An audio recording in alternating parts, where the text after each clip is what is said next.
So, boom! Listen, guys. Baby Bear's just got out of bed and she's going to explain something. Go on. This is called stalling 101. Try and get extra seconds out of bed. This is meant to be a pod.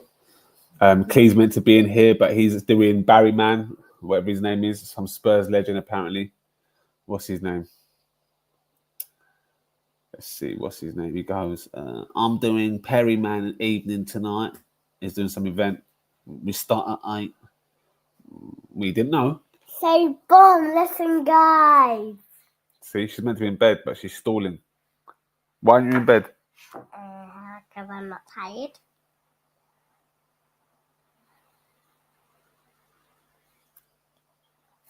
It was meant to be a guard of honor for Marvellous Marv. Ken Dog should be in here. They've all got the link. I sent the link at past. But yeah, nowhere to be seen. So it's just me and you guys. Yet again, we will tread on. I'm trying to get people on. It's difficult these days. It's difficult. I've actually got a super Gooner fan who I need to get on, but what's that? It's the nickname for Arsenal. They're called Gooners or Gunners. Oh, go. Give me a kiss. Good night. Good night. Charlie boy, I've seen Marv's finally found his chest. Of course he has. He's predicted 2 more years of league titles, yeah? When he couldn't even say yes or no 3 weeks ago or 6 months ago. I've got him all starred, every single message, Charlie boy. And now he's found his chest, he's found his cock, it's in his hand. He's talking with utmost gusto. And you know what? Rightfully so. If you can't enjoy it now, when will you enjoy it? Because once the season starts again next year, you can't really enjoy your win because you've just got to remember someone else might win it now. So this is the time to gloat. You can only look at Pep, and you know what? Good news for Pep. His wife, after the divorce, she's saying, I want to come back. This is crazy. This is crazy. So when Pep gets the missus back, it's all going to be good again. And Man City going to go on a splurge. Must have been on the bevies a bit too hard last night coming out with talk like that. More than the bevies, my friend. A couple of bevies and a couple of Jamaican fags I know he had. He was meant to be on the live, Mr. Live. He's missed it again today. Let me just message him one more time saying, Marv, where are you, Marv? It's meant to be a guard of honor. Let's see. He's sent so many messages, it's unbelievable. But then he misses the key one.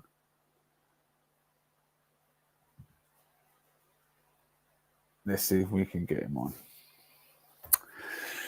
But yeah, in terms of the league, it's all over. It's over. I mean, I've got top gooners not talking to me.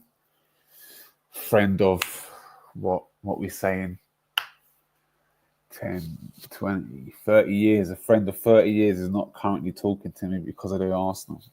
Top gooner. Top gooner. I've got other top gooners in the comments. Lewis, man like Els. On the IG, to be precise, he's saying, what's he said? He goes, these are his last few comments. He goes, if I was a non-Arsenal fan, I'd clown you too. You're embarrassing. And we like that one.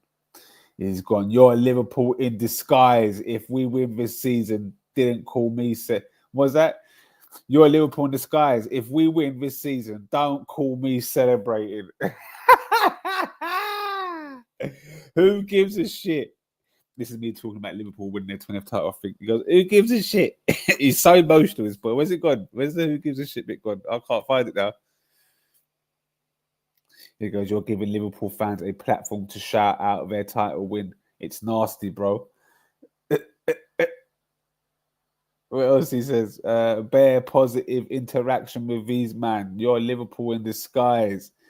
I've told him many a time I'm a journalist first. I can't be an Arsenal fan first, football thicko second. It has to be football thicko first on this team, Arsenal second, because you saw what happened 2 seasons ago When Arsenal didn't win the league the first time, I didn't do football figure for a whole month. You know what I'm saying? And I was like, nah, that's just affecting football figure.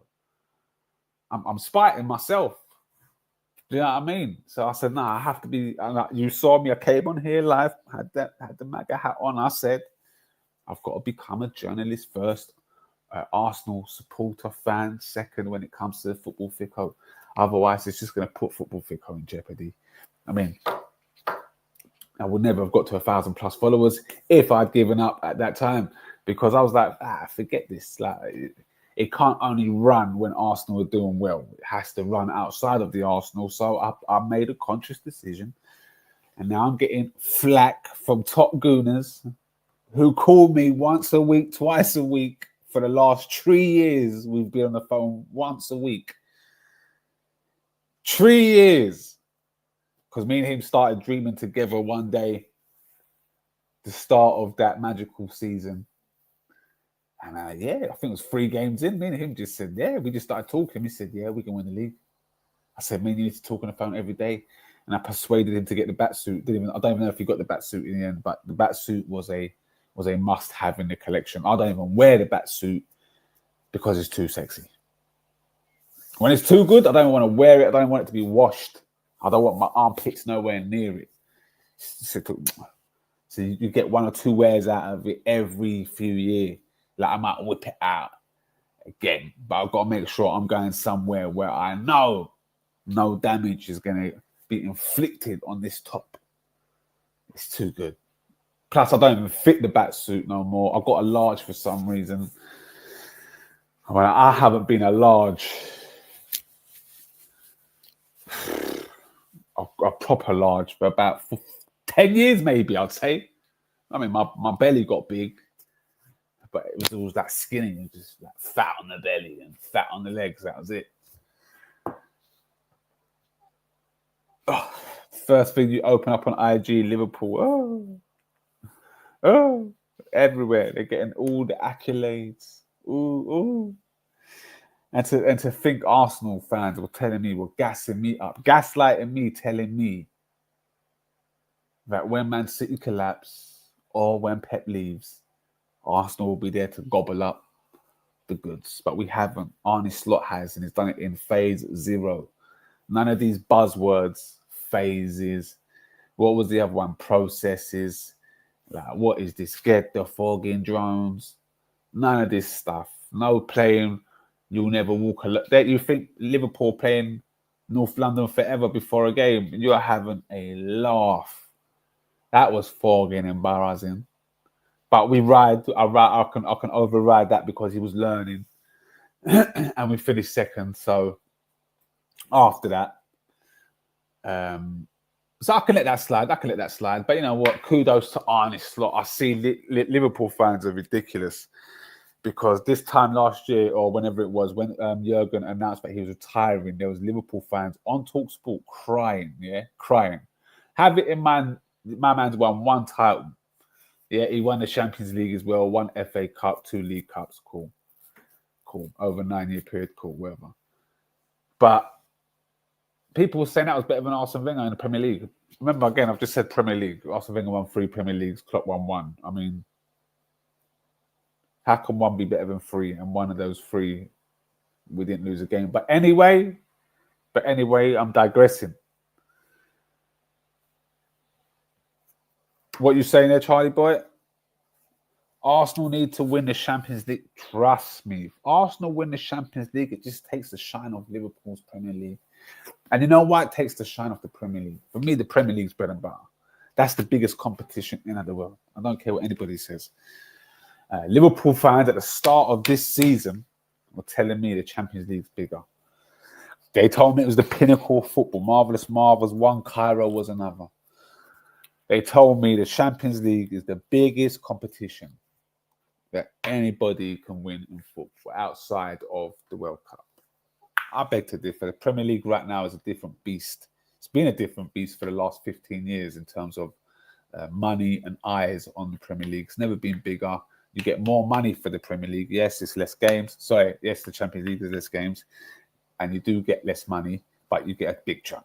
But the Premier League, the prestige of the Premier League right now is on fucking fire, brother. And it's 38 games. Come on, man. 38 over 12. Champions League is not even the elite competition no more like it used to be. They're trying to make a Super League, for God's sakes. When you've got Arsenal and Man United and Man City and all them, we've got as much money now as Real Madrid. We just haven't got the prestige of Real Madrid.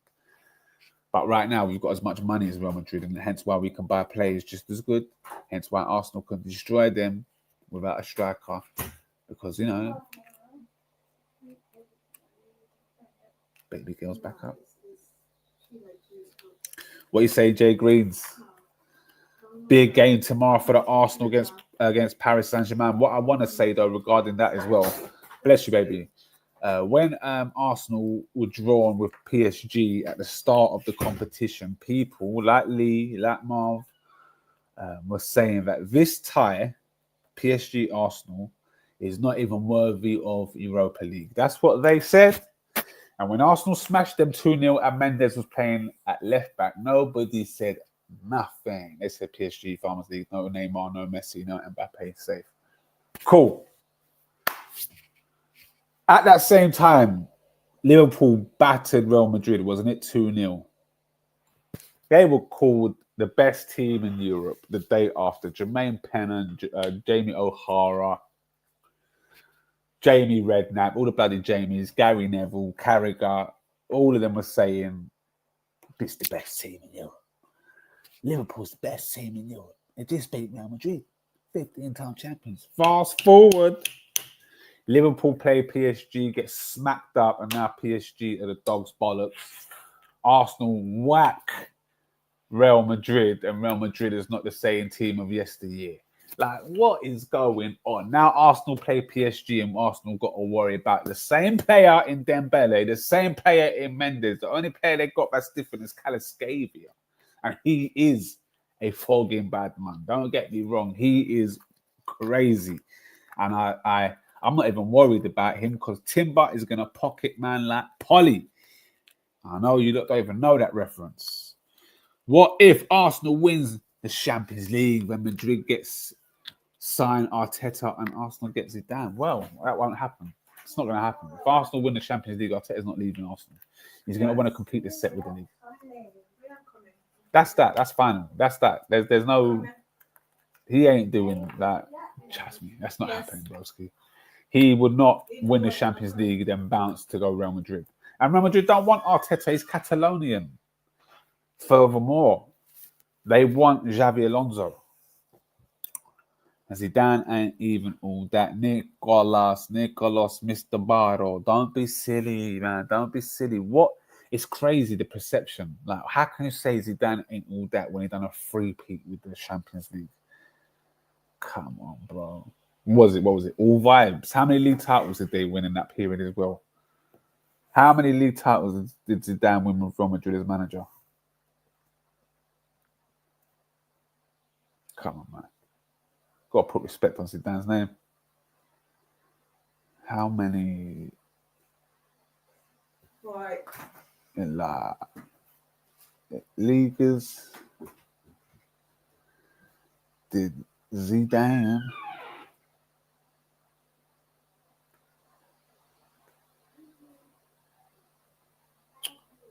my gosh.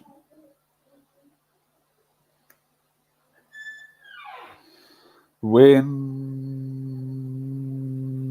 as Madrid manager. Type in one hand is not the one.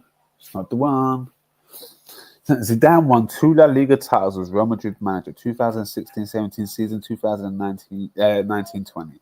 You would also like a quick summary of other trophies he won in time. Yes, please. Yes, please. Let's see. Sure, here's a quick summary of trophies Zinedine Zidane won as Real Madrid manager. Major trophies: La Liga, 2 titles, as I've just said, 2016-17 and 19-20. UEFA Champions League, 3 titles, 15-16, 16-17, 17-18. Bomba Clark. 2 Spanish Cups, 1 UEFA, 2 UEFA Super Cups, 2 FIFA World Cups in total. Zidane won 11 trophies during his 2 spells in charge, 2016, 18, and 1921. He is especially famous for his historic Champions League three-peat. No manager has done it in the modern Champions League era. Would you like a breakdown on his win percentage or best player during his time? No, thank you. We're good. So better.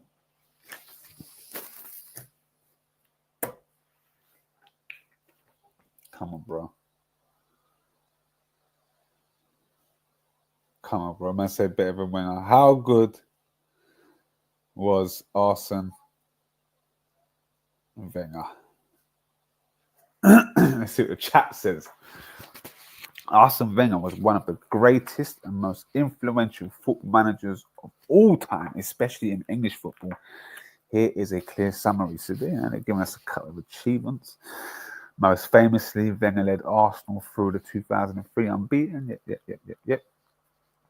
Something no team has done since. Impact beyond trophies, revolutionized English football with his modern ideas, nutrients, training methods, scouting abroad, and player conditioning. He transformed Arsenal from a rigid defensive side into a club known for beautiful attacking football. You Artetaists, listen to that. He also oversaw the move from Highbury to Emirates, helping secure Arsenal's financial future through limited spending during key years. Limitations in the second half of his tenure from around 2006, Wenger's teams often fell short in major competitions, largely due to tighter finances and tougher competition like Roman Abramovich and later Manchester City's rise. Some critics say he was too loyal to players and too idealistic, sticking to his philosophies even when more pragmatic approaches might have helped. Summary: Wenger was a visionary who completely changed Arsenal in English football, building both some of the most beautiful teams ever seen and one of the strongest club brands globally. Even though he didn't dominate Europe or rack up titles late in his career, his legacy is massive. Brings tears to my eyes. Zidane would make Arsenal great again. I think he would take us over the line. Just the sheer fact of his pure aura. My man manages off pure aura. Well, that's what I used to believe anyway. And then he done the three-peat and won 2 league titles. So, I don't know how much aura can run over that many games. I just see some of his training, bro. It was just beautiful. Would you swap Invincibles trophies? No. I'll never. The Invincibles is ridiculous. It's just ridiculous. It's a ridiculous claim. It was a dream. It's a dream that every manager's had, that every person that's ever played the game, to go undefeated. It's just a beautiful thing. I did it as did I do it? Yeah, we did it one season. So when I was doing 5-a-side football, I had one of the best teams in 5-a-side football. And we went a whole season unbeaten. We went the second season nearly unbeaten. We lost one game. And that was because we only had 5 players. We were short. We worked at optimum. We worked best with 6 players. But that 5-a-side team we had was fantastic. And just to go unbeaten, we broke all records at the Power League. At that Power League at the time was breaking records to the point where they wanted to make man's team national. It was actually going to be, and it's mad because the team had some famous people in there. We had Black the Ripper, who at the time wasn't Black the Ripper, and we had DJ AG, who was a late signing. He was more of a I was the manager stroke captain. But DJ AG was more of a vanity signing because he was the starlet player of the rival team, which was Clee's team. Funnily enough, Clee had a team that I was a part of, but I got kicked out on some DX type thing. They kicked me out on a DX thing. They screwed me, so I had to start my own Nation of Domination, basically. I was like the Rock in it. I had to start my Nation of Domination, all black team with one white person in it. His name was Alex Kiriskidis, who was his dad was a football coach, part of the Greek team, and he was a star in the Greek league. So I actually had a really solid team. The team was ridiculous. It was ridiculous. But getting AG in was a vanity sign. I also got Clee in the end. Again, another screw job. Clee screwed his own team and came to my team because my team was the winning team. But I remember Black Rippers saying, nah, Lee can't come. Lee's only coming for the medal. And I was like, nah, he's not like that. He's not like that. And obviously he got a medal because we won the last 2 games of the season. It was wrapped up anyway. But I just knew that Clee and Black the Rippers football, them two together, I just knew it was going to click. Because Clee was a great finisher. Clee works best for me. Number 10, he's a 10.5, 9.5, whatever you want to call it. I don't know what you want to call it, but he works best in that area. So he can drop deep, not too deep. You don't want him to come too deep because he's a big boy. He ain't got the legs. He's got endurance, but he ain't got the legs. He ain't got the acceleration or the pace. So you get caught out always. So you want him in that area because he's also a deadly finisher. Left foot, right foot pass as well. Left foot, right foot finish. He's actually deadly. So even some of the best ballers out there, like finishers, Clee's one of the best finishers I've seen because he's ambidextrous with it, and he does both very well. Although he's got one technique that he can do from one side and another technique. So he's got a side foot from the left and a lace from the right. Fantastic stuff. What's this? The violin is coming out anytime now from Wenger. Listen, bro, when I was reading that stuff about Wenger, I could have cried. Charlie boy, Wenger top 3 Prem managers might not have the trophies Fergie has, but had a big... Listen. At the time, when it was 2010, Wenger got voted manager of the decade. Furthermore, 2006, from 96 to 2006, Wenger's record against Fergie was better. And, you know, we was about to dominate English football, but Roman Abramovich changed the whole landscape. Like Arsenal would have gone back-to-back titles, and then from then on, I can't say what would have happened because you don't know. But all I know is we'd have won back-to-back titles, and it just wouldn't have been this whole Chelsea thing came and fogged the whole game up. It changed the whole landscape of football to the point where Manchester United spending 50 million now on 2 players was nothing because Chelsea was doing that on 1 player. So where Man United was spending 25 mil here, 25 mil there on 2 players, and everyone's like gasping because Arsenal was spending 20 million on 4 players, getting 1 on a free transfer. See, that's how football was. And then these animals came in and said, "What? We're gonna spend 150 racks, 150 million buff. We're gonna give everyone 150 racks. So you're giving what? Your top wages is 80,000. What? I'll give you 180, 160. What do you want? Say something." Ashley Cole nearly swerved his Bentley. He said over 5 Gs because Arsenal promised him 65, and in the end we could only give 60 because we knew we was moving into a bloody stadium. And we thought Ashley would understand, but no, he nearly swerved the Bentley. He said, that's when you know a man can't even read the room. He's talking about swerving his Bentley. Not his Toyota Igo, but his Bentley. He's talking about swerving his Bentley.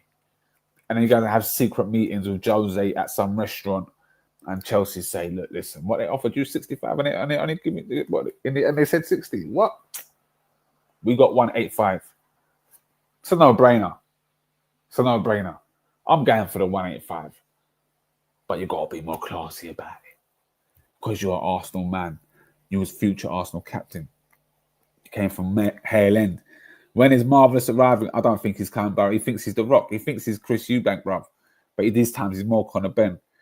We are the nation of domination. D'Lo Brown and Owen Hart. Lee was Owen Hart, innit? Maybe Spurs should sign Clee to play. Listen, Clee's a fantastic finisher. He learnt the game more when I brought him down to the Greek league, and I just taught Lee how to actually move because he didn't move. He used to admire his own passes. I taught him how to defend the game as well, how to actually defend and learn how to read the game because he can only read the game from an attacking perspective. You need to know how to read the game from defense to attack. I played in every single position. My favorite, though, as I said before, was centre back and striker. And, you know, if they gave me a free role, I'd love a free role. I would love a free roll. What's your list of Arsenal traitors? Ashley Cole, RVP, Fabregas, Lexi Baby, Nasri Albayo. This is a tough one. So the original king has to go to Ashley Cole. Ashley Cole is original king of that. But you know who's level with him, joint, is RVP. Joint. and Fabregas, actually. Chuck Fabregas, Cole, RVP, them man are in the same boat together.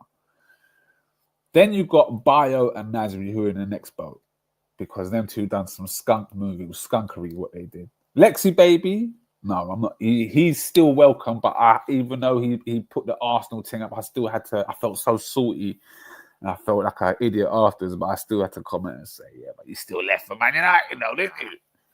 That was me being angry. But yeah, Lexi Baby is not in that boat for me because, you know what I mean? But Cole, RVP, and Cesc, 2 to Chelsea, 1 to United. And the Man United one was, the RVP one, Jesus. But all three of those had a massive effect on the club. We can all give it to Mr. High Moral Talk until... listen, bruv, I'm not giving no high moral. I'm gone. I've told you, I've gone. I'm not no high, but it's the way man say swerve the Bentley because they only that was his justification for going to Chelsea for the 180, whatever it was. Listen, bro, you're going for the money. And you know what? For some reason, ballers are scared to say, yeah, I'm going for the fucking money. Bro, just tell me you're going for the money. I'll say, you know what? Respect. That's why Tony gets respect. He said, I'm going for the peas, bro. What? 750,000 buff a week, tax-free. Oh, would he go? I'm gone. I'm gone. Safe.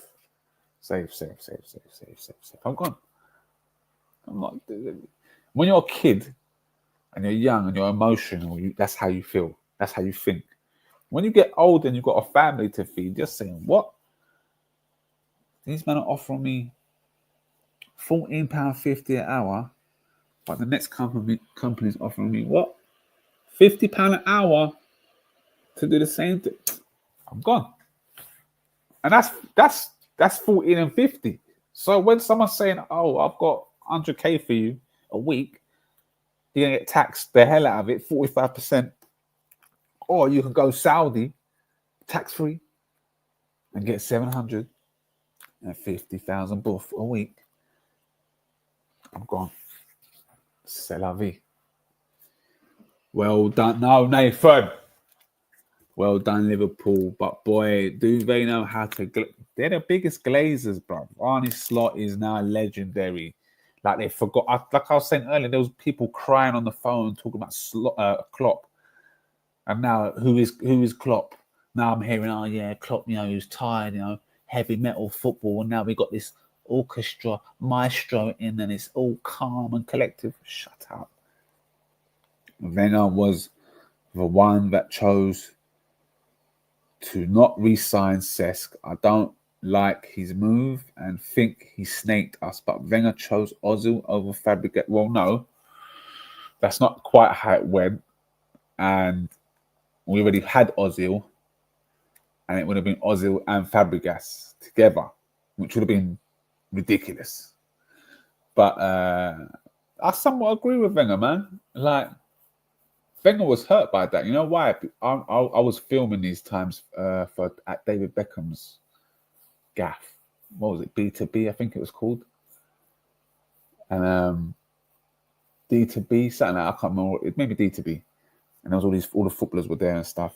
And I spoke to Sanya, and Sanya said, I said to him, what happened, bro? Like, what happened that year? And he says Fabregas wasn't even injured, but Fabregas wanted to leave the summer before. I think it was the World Cup, and Pepe was doing all the nonsense, sticking tops on him, and he wanted to leave from then. But Wenger persuaded him to stay one more season. And we was top of the league, I think it was, all year. We was in the final of the Carling Cup. We was in the, I think it was quarterfinals, semi-finals of the FA Cup. Champions League was looking decent. Everything was just flowing. And then Fabregas was just feigning injury and wouldn't be there for certain games. And then it was just like, yeah, because he didn't want to get injured and risk his Barcelona opportunity, which is just crazy, which threw the whole thing off. And that's why Wenger said, you know what, fuck this guy. What, he wants to come back now 4 years later. Oh, now his honeymoon never worked out. Piss off. And I get that. I never took Wenger for that kind of man, you know. I didn't see that in him. But it showed me, I was like, you know what, I appreciate that. Like he did it. Even to spite the Arsenal, yeah. You can't just leave and come back like that. It's the manner in which he did it. And that's why Jordan Henderson is the biggest waffler of all time. Like, we don't know why he's... Listen, Jordan was chatting absolute shite, bruv. Just saying, I'm going for the P, man.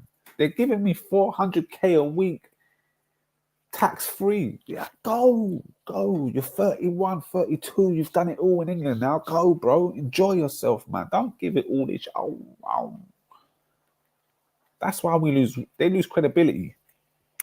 Yes, that's what I'm saying. We already had Ozil. No, but he could have played. He could have signed. It could have worked because Santi was finished. It could have been Cesc, Ozil and the number 10. Cesc as the number 8, 10, and Coquelin or whatever as that defensive holding player. It could have worked. It could have worked, man. It would have been dangerous. It would have been dangerous. I mean, probably would have won the league. Ozil and Fabregas. Jesus Christ, man. Make a football fico. I've tried to make a football fico team. You know what I need to do? I want to make a team out of confectionaries, our favorite sweets or chocolates, basically. So look, my goalkeeper, because I see someone do it with the animals. I was meant to post it months ago, but I didn't, and it's just gone viral. So I'm pissed. I missed an opportunity there. But my goalkeeper, I thought about this. I haven't thought all the way through, but my goalkeeper, it's going to be a Mars bar. Solid, safe hands, great positional play, nothing fancy. It's going to do all the basics well, and it could have a great game. And the next game, it'll still do the basics well. Everything's just going to be smooth. Nothing too sexy. Then we've got the centre backs. So, because originally Mars was a centre back, and I thought I can't have Snickers and Mars as centre back. They're both the same, basically. It's the same player. So I thought, you know what? I'm going to have the Galaxy, the old school Galaxy with the gold and the bars, not this new wavy thing, the old school one, yeah? With the Snickers. That's rock fucking solid. That's rock solid. No one's you can't beat that defense. Do you know what I'm saying? Like, that's crazy. And then the wingers, the wing backs, I should say, this was a tough one. Because what was our game with left back? I can't really remember, but I have to think. I have to play this one off the wing now. So who's I having at left back? At left back. Now what? At left back. And this is going to be understated. And people are going to say, well, I'm going with a Mars bar. So my left backs are not like the traditional left backs that are bombing it up and down the wing. These men are all centre backs, basically. So I've got a Mars. I've got the Mars in goal. I've got the Galaxy left. I've got the Snickers right centre back. I've now got the Milky Bar. It's got the Milky Bar left back. Right back. Who would you have at right back, Kate? She's doing cognitive thinking, not as much as me, though. Who would I have at right back? I don't think I got to the right back, but I got my centre mids. So hear me out. Centre mid, Twix. Boom. Boom. Twix. Boom. You ain't beating Twix. Solid as a fucking rock. You were not beating my Twix. The Twix is just does everything. Can score goals, can defend. Oh, centre back? No, right back. Oh, Yorkie. Sorry. Which Yorkie? Chocolate bar. Now, which one? Original. Wing back. Talk about cumbersome. That's cumbersome. But yeah, okay, we'll go with that. So as I was saying, I've got Twix centre mid with a 12. So you've got a Twix and a 12 in centre midfield. That's beautiful. So we're going with 2 centre mids. Now, this is where it starts to get tricky. I'm going with a flake at right wing forward. I'm having a flake. all the flair in the world. Beautiful. You know what I'm saying? Just could do everything. And then, my right back, because I've just made a quick change. My right back is now my Crunchy, who was going to be my striker initially. But the Crunchy has now got to go to right back. So my striker is now going to be left wing is going to be the Lindt chocolate hazelnut. That is a hidden gem.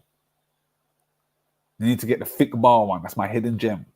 And then my striker, my number 9, is a Ferrero Rocher. That's game over. My striker, that's Luis Suarez. If Luis Suarez was a chocolate, it'd be the Ferrero Rocher. It's got smooth, silky. He's a bit nutty. Might cut your lip. Might cut your guts. You see where I'm going? Crunchy at right back now. Crunchy was going to be my initial striker, but my Crunchy is more of a Trent Alexander-Arnold because your right back can do that. Now my Lindt hazelnut on the left. People are like, what's this? Who is this player? Where did you find him? That's top scouting. That's called top scouting. Chris, what days are the new Mobland? Bro, I don't even know, bro. I've been looking every day for Mobland. What is it tonight? Jesus. Chris, let us have right. Odegaard needs to back. For Eze? No, not for Eze. Eze would be a squad player at Arsenal, I think. No disrespect to Eze, and I think he'll be a fantastic squad player, and he'll play at least 26 games in high games, high caliber games as well. But to start every game, I don't think so. And plus, wasn't Eze an Arsenal graduate or an academy player or something like that? Odegaard, for me, there is a drop-off. There is a drop-off, but we need to see if that's because there's no striker, bro. When there's no one running in between those lines, what's Odegaard meant to do? Play it through for Havertz, or because Havertz ends up on the right wing, making the right wing so claustrophobic because you've got Saka, Havertz, and Odegaard and Timber all occupying the right-hand side, which just leaves the centre open and no one's galloping through because our number 9's on the right. He's not even doing Henry style, but you know what I'm saying? It's a joke, Tim. Absolute joke. But hey, that's what we got to deal with right now. But tomorrow's going to be massive. Is it tomorrow? It's tomorrow, isn't it? I'm excited. Because Arsenal we're going to put on a show. We will put on a show. For all my doom and gloom, I'm having a moan, I'm having a rant. But for all my doom and gloom, there has been some good moments this season. I.e. City, i.e. Madrid. But we need to put on another show tomorrow. We need to go and demolish PSG, kill the tie like we did last time, but this time get 3 goals, 3-0. Be focused, be ready. Let's go, guys. I'll be on here tomorrow, guys. Check out some of the shorts. I'm going to do a watch-along tomorrow for the Champions League. I'm letting you lot know from now there's going to be a watch-along. Be there or be square. What's this? I can't watch tomorrow. Didn't watch Madrid. And what is this through? You're doing this now through superstition, or you just can't watch because you're busy, or you don't want to watch because you're too nervous, bro. If it's because you're too nervous, bro, go and watch the game, bro. Watch the game. Watch Magic tomorrow. Don't worry, it's at the Emirates as well. Let's go.